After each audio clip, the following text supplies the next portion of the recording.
Hi friends. మనం ఉదయాన్నే tiffin idlis చేసుకుంటే గనక, ఆ ఇడ్లీలు సాయంత్రానికి మిగిలిపోతే, దాంతో మనం ఇప్పుడు ఇడ్లీ ఉప్మా ఎలా తయారు చేసుకోవాలో చూద్దాము. ముందుగా మనకి దానికి కావాల్సిన అంటే ఉప్మా చేసుకోవడానికి కావాల్సిన పోపులన్నిటిని సిద్ధం చేసుకుందాము.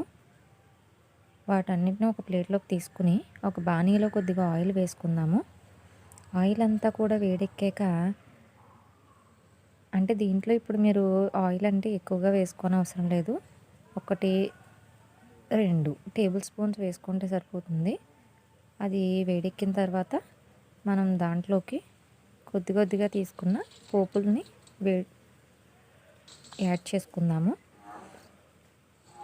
ముందుగా శనగపప్పు వేసుకుందాము.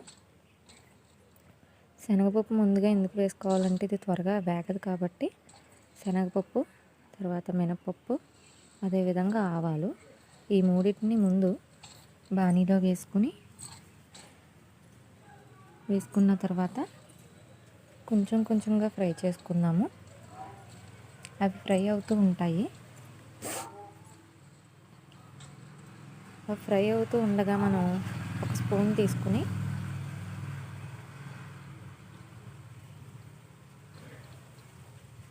స్పూన్తో కలుపుదాము.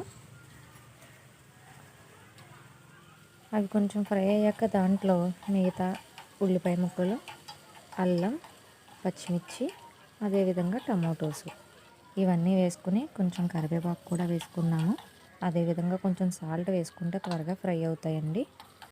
ఇవి ఫ్రై అవుతూ ఉండగా మనం 2 ఇడ్లీలు తీసుకుని దాన్ని శుభ్రంగా స్మాష్ చేసుకున్నాము. ఒక ప్లేట్లోకి తీసుకున్నాము.